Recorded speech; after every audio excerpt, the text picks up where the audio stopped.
My name is Sibil Richardson, and my family is awaiting on a ruling regarding my husband's matter. I was just wondering if you might have any information on like an update on it. No, we don't have anything. You have to just look to us on Monday. Yes, ma'am. Thank you so much. Okay, all Have a right. good weekend. Bye-bye.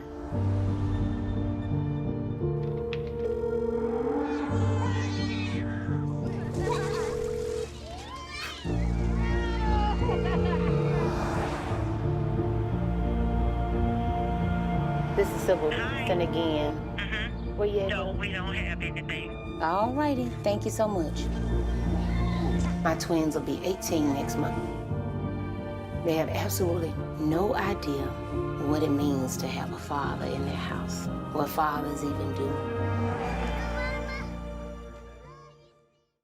So, our second film discussion is Time, directed by Garrett Bradley.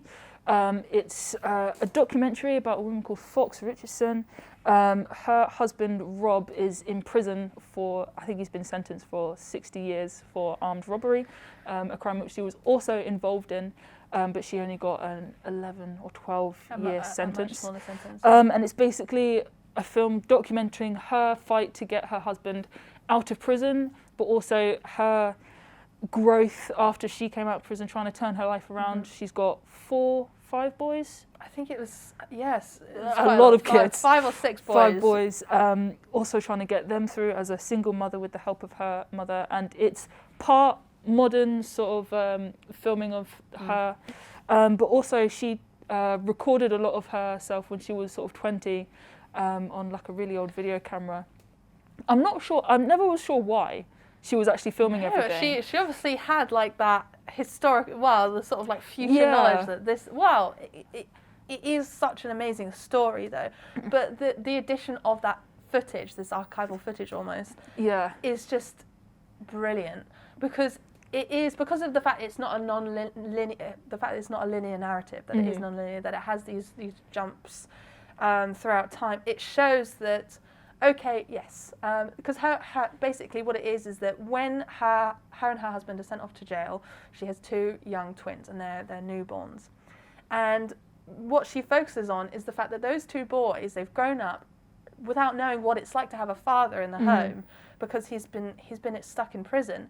So I think the fact that it sort of has these boys as, you know, successful really, they're at college, they're doing well, or if not at college, they're preparing to go off to college. They're thriving really. They're doing really well. But then when you reverse it back and you see them as little boys, and it's just her and the three little boys at the time, it's just this reminder of, oh, it's not just the end product, it's the whole journey. Yeah. It hasn't just been 20 years or 18 years. It's been their lifetimes. Yeah. And that was really powerful. I thought it was a really powerful documentary. I think that use of this footage from when they were younger was just I've got amazing. One of the quotes that really sort of hit me is that Sibil, or Fox, said that her boys have no idea what fathers even do. Yeah.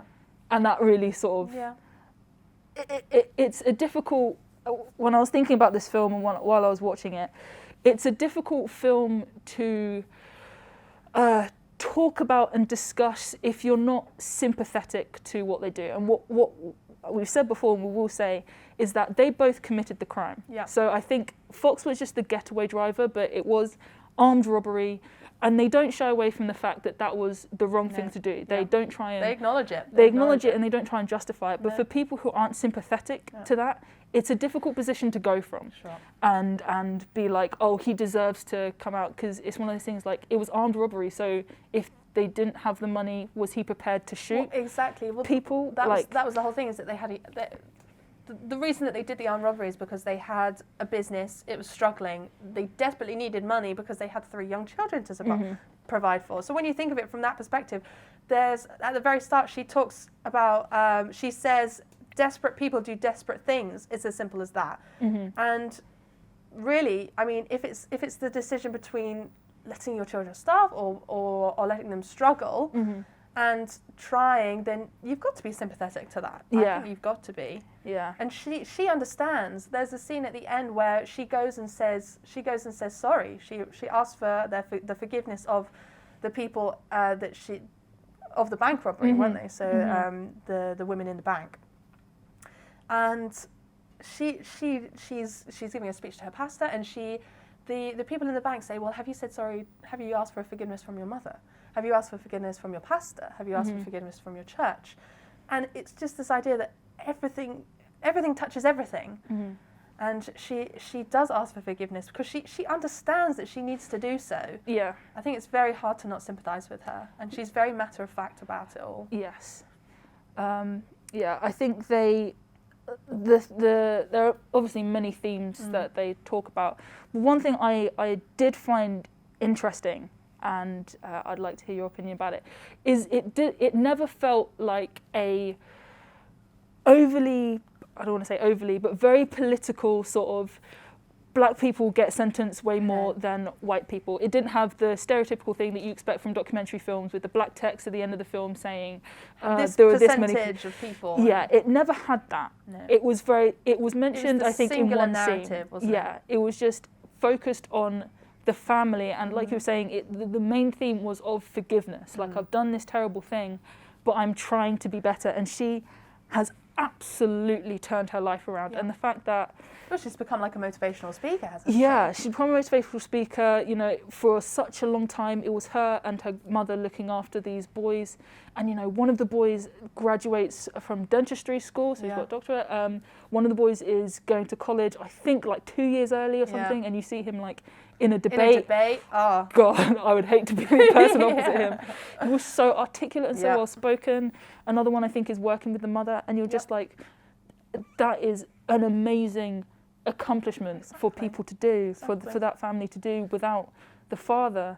And it shows how you can get over it, you know, or you can, by acknowledging it, and you know, you can move forwards. Like, look at the success that the three adult boys have gone through, or the boys that we focus on mainly in the film. Yeah, it was just spectacular. And it's asking questions of what do we want the prison system to do? Do we want the prison system to punish the people, which is like how it feels for the husband, because he did do something wrong. I think he's in prison for 22 years, and it's not really a spoiler, but at the end of the film he does manage to get out. He is released. But it's kind of, if he had gotten out sooner, he could have turned his life around and helped his family. And it's sort of this. But it's also this fact that she, you know, her boys have moved on, but she can't move on because her husband is still, the family unit has not been united again. Yeah. And she's had to wait, and because it's such a long sentence, she's had to do so much without him. Yeah. And she can't, you know, those, like she says about her boys, you know, that's time, that is like fundamental time of the growth of their young children that they'll never get back. Yeah. And they're all, I think all the boys are adults. I think the youngest may be like, I think he's still a teenager. Yeah. But still, some of the most formative events in his life his father wasn't there for. And another one of the scenes that really hit me, and it's the only time you really see Sibil get angry, frustrated, is when she's calling her lawyer, and I think she calls him like, she must call her every week or every day just to check. And there was one where she was like, have you heard any updates? And the woman was like, no. And it was like, did you manage to call them? And she's like, no. So and it's like, what? And how do you know there's not any updates? Yeah, and she doesn't, like, she's very polite on the phone. She's so polite, and if I was her, I would have been like screaming down the end of the line. Of course, it's a very emotional thing. Calmly puts the phone down, and then she's like, how can you not have any updates if you haven't called? Hello. Did you get any word from over at the big house today? Anything yet? Nothing yet? No. Okay. You got a chance to call today? I have not. No? Okay. Man, these people have no respect for other human beings' lives. If you're going to treat prisoners like, not like humans, that's a different discussion. When you're talking about family members who are, are going through this painful time, and you can't even be bothered to tell the truth and be honest and open about, like, sorry, I haven't had the chance to call, but as soon as I do, I'll... Because she's also the person that's always calling them. Exactly. They never call her. She's very proactive, isn't she? I would say that is sort of like one of the main like characterizations of her as a person, that she is very proactive. She does things. she definitely has an agency that maybe she is this sort of idea of this double figure, because she is so inundated with life and power that she's almost wanting to try and make up for this lack of a father figure, because she's doing everything, you know. She is that mother-father role, and she's doing everything she can for her children, with the help of her mother, of course, but her mother's quite a formidable character. She kind of reminds me of, again, family members in my family, where it's just like, I know you love me, but I also will not cross you in any way. And there's a scene, I think it's when the father comes home and it turns to the grandmother, and she's obviously happy for her daughter, but she's not like smiling and like yay and like celebratory. She's just like, right, this is I noticed that as well. It was a strange shot, but you kind of get the sense that, like, I don't know, she still feels like there's things to be. There is one moment where the mother says, "I didn't raise her to be like this." Yeah. You know, so I think that I don't want to say shame, because shame is a big word, and obviously to say that from them, I don't want to put words in anyone's mouths or assume anything, but I think there is this idea of slight disappointment. Yeah. She probably empathizes with her daughter quite a lot, but she's shocked that she was driven to do such a thing, I think. Yeah, and maybe even, you know, as much as her daughter's obviously changed, and as much as hopefully Rob has changed in the years that he's been in prison, I imagine there's still like a part of her that would be like, what if this happens again? Like, how can I guarantee? Because she's not getting any younger. Will I be left to, if anything does happen, will I be left to sort out anything? But that's just our speculation, our conspiracy theories. It's always a lot harder to comment on real people's lives, isn't it? It is, yeah. I will say though, there was one the scene of sort of like reuniting, like Robert with Sibil, that was brilliant. We all kind of assumed that you know there would be this big like, hugs and kissing. I think there's a scene in the car when they sort of get intimate. That was surprising. Which is a little bit odd, because I think they're kissing and then all of a sudden they're naked in the car. Yeah, I think they have sex in the car, which was a little bit odd. Yeah. But fine, they haven't seen each other properly, so you know, good for them. And then, but there is the scene where Robert is reunited with his children, and he walks up behind one of them, and then I think he like taps him or he says his name, and then the boy turns around and he's so shocked and he starts crying, and that was such a powerful, what a brilliant thing to capture, because that was just so powerful. It's from the point of perspective of the boys, just having that father back, you know, especially because they are boys. Not to impose gender stereotypes on anyone or anything like that, but I'm sure it was a figure that they found lacking from their lives. So this idea of having, or if not, just the fact that you're missing a parent, you know, the fact that they're missing their father, I'm sure it was, and it was always incredibly emotional to be reunited. Yeah, always just a voice on the end of a phone call. And I think they went to see him regularly, but still that's just not, it's not the same. But with you know, rules in place. You know, you can't touch, only a certain amount of time. I think Fox Sibil says, you know, they're only allowed sort of like 40 minutes every 2 weeks or something like that. Yeah. And it's just how are you supposed to put? I mean, especially because it's not just the family; they're all individuals going through their own things. How are you supposed to summarize that in 40 minutes? A quote I really want to get on a T-shirt or something is "Success is the best revenge." I was like, yes. Exactly. But that just completely summarises her, like, perspective towards it. You know, she's done this bad thing, she acknowledges it, she's asked for forgiveness on it, but life doesn't stop. You know, she keeps going. If not for her, then for her boys, for her family. Success is the best revenge. Success is the best revenge. You're going to show them that they can't treat human life this way. Success is the best revenge. Just hang in there, because when you get them home, they're going to pay, they're going to pay, they're going to pay.